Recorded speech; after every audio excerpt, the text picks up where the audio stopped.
Em nome do Pai, do Filho e do Espírito Santo. Amém. Graças e louvores se deem a todo momento ao Santíssimo e Diviníssimo Sacramento. Amado ouvinte deste programa, bom dia. Para você aqui da nossa Diocese de Formosa e você também de outras localidades que nos dá a alegria da comunhão orante conosco. Dando sequência à meditação sobre o livro A Força do Silêncio, nós vamos fazer 9 programas, de hora em diante, sobre a introdução ao livro, feita por Nicholas Deit, que foi o entrevistador do cardeal sobre esse tema fatídico, profundo, estonteante, mas necessário, que é o silêncio, que é uma atitude contra a ditadura do ruído. Por que trabalhar a introdução? Porque exatamente nesta introdução muito bonita, o entrevistador do cardeal Robert Sarah nos apresenta os testemunhos de algumas atividades do cardeal em busca da maior compreensão desta questão do silêncio. Destas experiências nascem essa temática. Uma temática importante para todos nós. O mundo precisa de silêncio.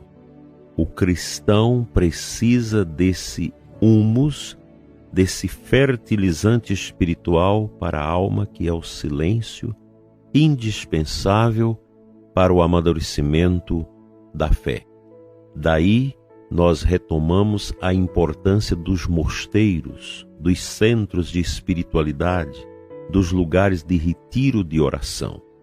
E aqui eu tenho que lembrar que na nossa região nós temos o que eu mais conheço, o Mosteiro dos Padres da Santa Cruz, em Anápolis, que faz um trabalho maravilhoso de retiro com leigos. É onde nossa diocese anualmente faz o retiro de uma semana com os sacerdotes, porque é um lugar aprazível para mergulharmos no silêncio a partir de uma arquitetura. As construções do mosteiro ajudam também a rezar, porque elas evocam a sinuosidade da tranquilidade espiritual e também o reflexo do céu na terra, que nos ajuda a contemplar a melhor maneira de sermos cristãos de verdade neste mundo, praticando as virtudes da fé, da esperança e da caridade, numa atenta realização da justiça. Não necessitamos de teologia da libertação para viver a justiça. Basta a Sagrada Escritura, basta os textos do magistério autêntico da Igreja, da tradição da Igreja, para que nós possamos ser pessoas justas com Deus, conosco e com o próximo. Vamos lá. Por que o cardeal Sarah quis consagrar um livro ao silêncio? Conversamos pela primeira vez sobre esse belo assunto em abril de 2015. Estávamos voltando a Roma depois de passar alguns dias na abadia de La Grace. Nesse magnífico mosteiro, entre Carcassonne e Narbonne, o cardeal tinha ido visitar o seu amigo, o irmão Vicente. Prostrado por força da esclerose múltipla, o jovem religioso sabia que estava chegando ao fim de sua vida. Na melhor da idade, encontrava-se paralisado, acamado, numa enfermaria, condenado a impiedosos protocolos médicos. Para ele, a menor respiração era um grande esforço. Aqui na terra, o irmão Vicente Maria da Ressurreição já vivia no grande silêncio do céu. O primeiro encontro aconteceu em 25 de outubro de 2014. Esse dia marcou profundamente o cardeal Sarah. Ele reconheceu imediatamente uma alma ardente, um santo escondido, um grande amigo de Deus. Como esquecer a força espiritual do irmão Vicente, seu silêncio, a beleza de seu sorriso, a emoção do cardeal, as lágrimas, a modéstia, os sentimentos conflitantes?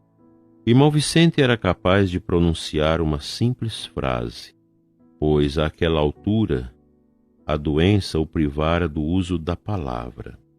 Ele podia simplesmente erguer o olhar para o cardeal. Ele podia simplesmente contemplá-lo, fixa, terna e amorosamente. Os olhos serenos do irmão Vicente tinham já a cor da eternidade. Nesse dia ensolarado de outono, saindo do pequeno quarto onde os cônegos e as enfermeiras se revezavam constantemente com uma dedicação extraordinária, o abade de Lagrasse, Dom Emmanuel Marie, conduziu-nos aos jardins do mosteiro, perto da igreja. Era preciso retomar um pouco de ar para aceitar a vontade silenciosa de Deus, aceitar esse plano oculto que inexoravelmente levaria um jovem bom religioso com o corpo martirizado em direção às praias desconhecidas. O cardeal voltou várias vezes para rezar com seu amigo, irmão Vicente. A condição do paciente continuava a piorar, mas a qualidade do silêncio que selava o diálogo de um alto prelado da igreja e um jovem cônego crescia de maneira sempre mais sobrenatural. Quando se encontrava em Roma, o cardeal costumava ligar para o irmão. Um falava suavemente e o outro permanecia em silêncio. Poucos dias antes de sua morte, o cardeal Sara falou novamente com o irmão Vicente. Ele pôde ouvir sua respiração rouca e dissonante, os achaques de dor, os últimos esforços de seu coração, e lhe deu sua bênção. É impressionante esse relato que nós lemos já na introdução desse livro, porque um doente fala muito a quem o visita. E a gente precisa desse aspecto do silêncio para compreender os caminhos que Deus vai realizando na vida dos doentes. Quantas pessoas que escutam o nosso programa neste momento que estão nestas circunstâncias? Eu tenho relatos de ouvintes que colocam a oração da manhã para pessoas que não conseguem mais falar, pessoas com esclerose, pessoas com Alzheimer, para escutar a oração da manhã. Como é bonito esse momento na vida das pessoas. Nós não podemos dizer, é uma tristeza, isso é uma frustração, Deus não existe, Deus é covarde, porque deixa a pessoa passar por isso. Não, não é assim. Eu tenho parentes na minha família que vivem uma situação semelhante, com essa doença a ela, em que a pessoa se comunica apenas com a íris dos olhos. E quando tem condição de ter um sistema de computador com programas especializados de leituras da íris para se comunicar, ainda bem. Mas quantos que estão no silêncio de uma enfermidade aterrorizante? Quando nós visitamos o enfermo, nós recebemos mais do que damos. Essa é a verdade. Nós, sacerdotes que visitamos os enfermos para a unção, a gente sabe disso. Quantas vezes esses moribundos, doentes, sofredores, com a sua dor, com seu silêncio no leito, nos ajuda a compreender a beleza da vida, a beleza da entrega. Por isso, você que está aí ao lado do seu pai, da sua mãe, do seu parente, de quem quer que seja, do esposo, da esposa, nesta situação, tente receber mais do que doar. São situações que nos ensinam. Outro dia, uma esposa partilhava comigo a morte do seu marido depois de 17 anos acamado com uma doença assim. E ela me dizia como ele me faz falta, porque no seu silêncio, na sua dor, sem condição de ser externada, ele trazia o céu para dentro de mim. Ele já tinha o céu. Um homem santo, um homem abençoado, que morreu preparado para a eternidade. Isso não tem preço. Aí, que sentido tem as pessoas viver para um mundo somente de prazeres e de perca de tempo? Que o silêncio dos que sofrem possa curar nossas neuroses causadas pelo barulho. Amém.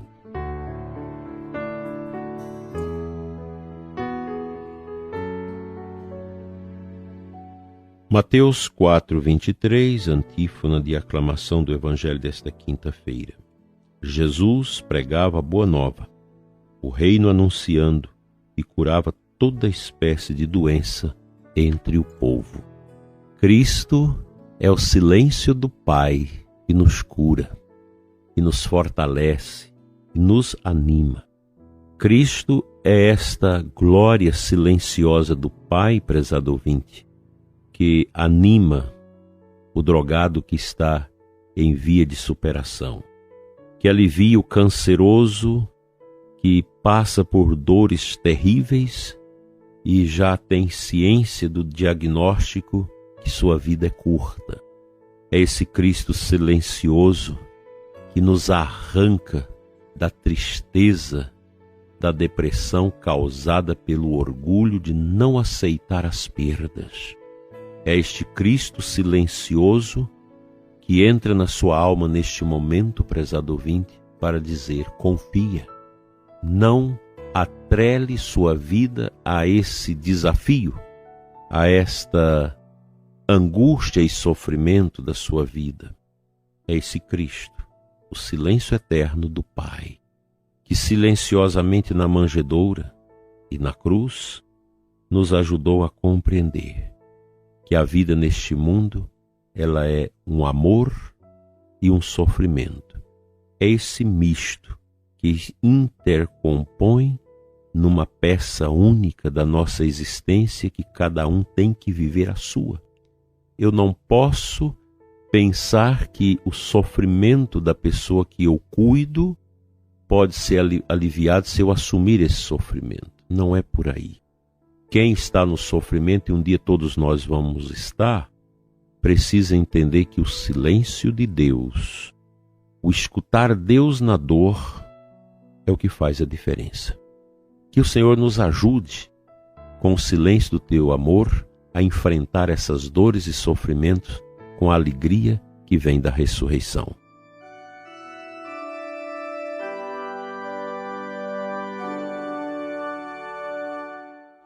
Pai de bondade, ajuda-nos a contemplar nos enfermos o evangelho prático do teu Filho Jesus. Dai-nos, Senhor, a graça de sermos interpelados por aqueles que sofrem, por aqueles que precisam de nós. Senhor, fica conosco, enche-nos com teu Espírito.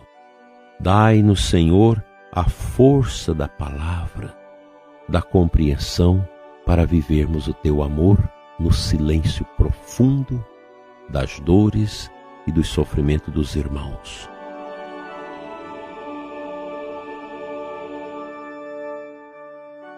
O bom Deus te abençoe e te guarde, em nome do Pai, do Filho e do Espírito Santo. Amém. Uma abençoada adoração do Santíssimo para você no dia de hoje. Até amanhã, se Deus quiser.